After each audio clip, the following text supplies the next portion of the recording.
दिल्ली के ऐतिहासिक मैदान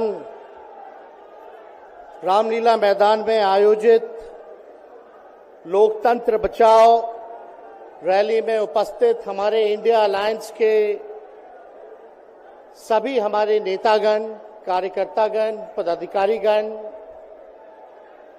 दिल्ली, पंजाब, बिहार से आए हुए सभी हमारे अभिभावक, बुजुर्ग, माताएं, बहनें और नौजवान युवा साथी, आप सबका इस रैली में हम स्वागत करते हैं। आप सब लोगों का अभिनंदन करते हैं। ये दिल्ली की भीड़ बता रही है कि मोदी जी जिस तरह से आंधी की तरह आए थे उसी तरह तूफान की तरह चले जाएंगे। पहला रैली हम लोगों ने पटना में किया, दूसरा बॉम्बे में किया और तीसरा आज जो है दिल्ली में हो रहा है। और मैं बता दूं, देश के कोने कोने में जहां भी हम लोग जा रहे हैं वहां जनता का साथ, आशीर्वाद मिल रहा है। आज हम सब लोग एकजुट हुए हैं देश के लोकतंत्र, देश के संविधान, देश के भाईचारा को बचाने के लिए। जिस हिसाब से देश में बांटने का काम किया जा रहा है, भाई को भाई से लड़ाया जा रहा है, नफरत की राजनीति की जा रही है, उसलिए हम सब नेता आपकी लड़ाई के लिए हम सब लोग आए हैं और आपकी लड़ाई लड़ रहे हैं। और हम लोग सब लोग चाहते हैं कि इस लड़ाई में आपका साथ मिले, आपका आशीर्वाद मिले और आपका प्यार मिले। जो लोग नारा लगाते हैं अब की बार 400 पार, उनका मुंह है, कुछ भी बोलेंगे, लेकिन एक बात तय है, जनता ही मालिक है, आप मालिक हैं और आपको तय करना है कि देश के शासन में कौन बैठने का काम करेगा। आज यहां दिल्ली की जनता से पूछना चाहते हैं, वो लोग नारा लगा रहे हैं, टारगेट फिक्स कर रहे हैं अब की बार 400 पार। ऐसा लग रहा है कि पहले से ही ईवीएम सेटिंग हो चुका है। ये लोग फिर भी आप लोगों से पूछना चाहते हैं कि आप लोग, ये लोग जो नारा लगा रहे हैं, क्या वो सच होगा या वो सत्ता से बेदखल करिएगा? हाथ उठा के बताइए, इनको सत्ता से बाहर करना है कि नहीं करना?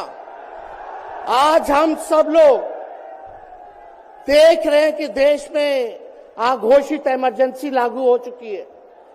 देश में सत्ता में जो लोग बैठे हैं तानाशाह रवैया अपनाने का काम कर रहे हैं, घमंडी हो गए हैं लोग। और आज हम लोग किसी को गाली देने नहीं आ रहे, लेकिन जो आंख से देख रहे हैं वो बताने आ रहे हैं, जो महसूस कर रहे हैं वो बताने आए हैं।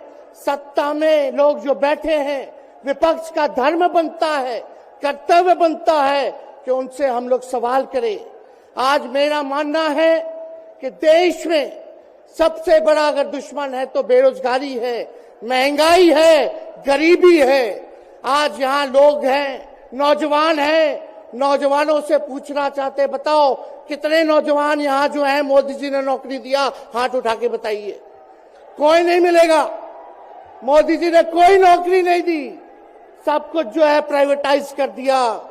और हम लोगों ने बिहार में जब कांग्रेस लेफ्ट, इंडिया अलायंस की सरकार थी, 17 महीने में 5 लाख नौकरी हम लोगों ने देने का काम किया।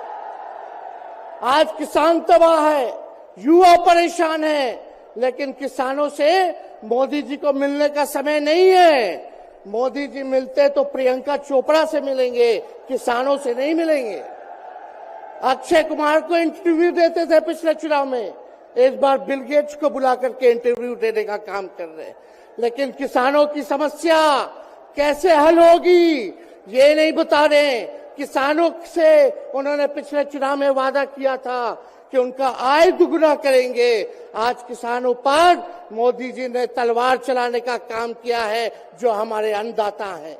इसलिए आप सब लोग जब आवाज उठाते हैं, तब मोदी जी और उनकी जो सेल है पार्टी की, उस पार्टी का सेल में कौन है?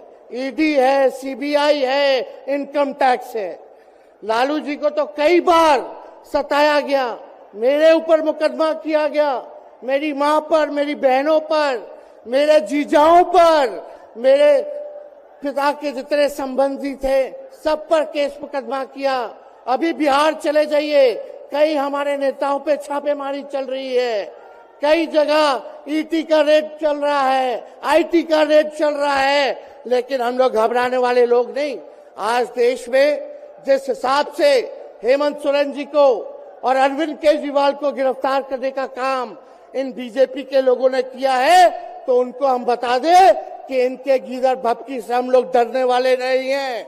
हम लोग संघर्ष करने वाले लोग हैं। और पिंजरे में तो शेर ही को कैद किया जाता है। सब लोग शेर हैं। आप लोगों ने ताकत दिया है, आपकी लड़ाई हम लोग लड़ रहे हैं। कंस राज आप लोगों ने देखा होगा, जब जब कंस को किसी से तकलीफ होती थी, डर लगता था, तब जेल में लोगों को बंद कर दिया जाता था। लेकिन जेल जाने से यहां कोई डरने वाला नहीं है। कितने लोगों को जेल भेजोगे? लेकिन जब जनता जब जवाब देगी, जब वोट का चोट दीजिएगा, तो मोदी जी हाथ मलने का काम करेंगे, सत्ता से बेदखल हो जाएंगे। इसलिए ये अपनी ताकत को पहचानिएगा। सब लोग चुनाव के समय आप सब लोग पोल कीजिएगा, वोट दीजिएगा, लोगों को भी वोट दिलाने का काम कीजिएगा। बीजेपी के लोग झूठ बोलने वाले लोग हैं। ये लोग यूरिया को भी चीनी बना देते हैं, ये लोग गोबर को भी हलवा दे करके परोस देते हैं, ये लोग आंख फोड़ करके चश्मा दे देंगे और फिर बोलेंगे देखो हमने चश्मा दिया। ये झूठी पार्टी है, इसलिए इन पे विश्वास मत कीजिएगा। मोदी जी कहते हैं कि उनका गारंटी मजबूत गारंटी है, गारंटी की बात करते हैं। हम बोलते हैं मोदी जी की गारंटी वैसी ही गारंटी है जैसे चाइनीज माल होता है। 2-4 बार इस्तेमाल करोगे और वो गारंटी जो है खत्म हो जाता है, टूट जाता है, खराब हो जाता है। तो जब तक चुनाव है तब तक ही मोदी जी की गारंटी है, बाकी कुछ नहीं। 2 करोड़ रोजगार का क्या हुआ? 15-15 लाख रुपए का क्या हुआ? ये जवाब नहीं देने वाले, लेकिन हमेशा जो है प्रोपेगेंडा चलाने का काम करते हैं और लोगों को भटकाने का काम करते हैं। इसलिए आप सब लोगों को सावधान रहना पड़ेगा। इनके झूठ पे आप लोग विश्वास मत कीजिएगा। और हम सब लोगों ने आज तस्वीर देखा। आज तस्वीर क्या देखा कि आज महामहिम राष्ट्रपति जी आडवाणी जी को भारत रत्न देकर के सम्मानित कर रही थी। मोदी जी आडवाणी जी के बगल में बैठे हुए हैं, राष्ट्रपति खड़ा होकर के सम्मानित कर रहे हैं, लेकिन मोदी जी खड़ा भी नहीं हुए राष्ट्रपति के सम्मान में, खड़ा भी नहीं हुए। इससे पहले भी हम लोगों ने तस्वीर देखी कि राष्ट्रपति पीछे पीछे चल रही है, मोदी जी आगे आगे चल रहे हैं। ये हम आप सब लोगों को बताना चाहते हैं कि इनका संविधान पे कोई विश्वास नहीं है। ये लोग नागपुरिया कानून को लागू करना चाहते हैं, आरएसएस के एजेंडे को लागू करना चाहते हैं। इसलिए ज्यादा कुछ ना कहते हुए एक आंकड़ा हम जरूर बताना चाहेंगे। देश में इंटरनेशनल लेबर ऑर्गेनाइजेशन ने सर्वे किया है, उसमें आंकड़े हैं कि आज देश में बेरोजगारों में से 83% युवा है। पढ़े लिखे युवाओं में बेरोजगारी लगभग 65% है। ग्रामीण क्षेत्रों में सिर्फ 17.5% युवाओं के पास ही काम है। यानी भारत की आत्मा गांव में 82% युवा आज बेरोजगार हैं और मोदी जी इसके बारे में कोई काम नहीं किया। आप एक बार विश्वास कीजिएगा, अगर इंडिया सरकार की अलायंस की सरकार बनती है तो नौजवानों को हम लोग नौकरी देने का काम करेंगे, बेरोजगारी को दूर करेंगे।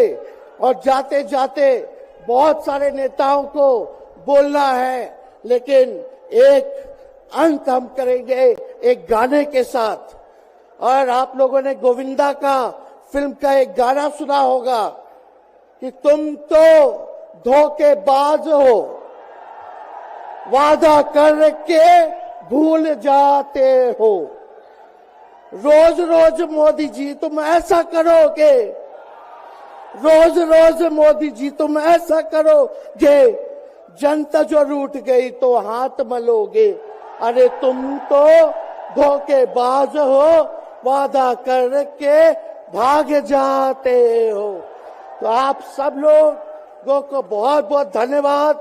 आप सब लोगों का आशीर्वाद मिले और हम सभी लोगों जो है आज मिसेस केजरीवाल और हमारी बहन कल्पना जी के साथ हम लोग जो है मजबूती के साथ खड़े हैं और इस लड़ाई को लड़ेंगे और जीतेंगे। बहुत बहुत धन्यवाद। जय हिंद। बहुत बहुत धन्यवाद।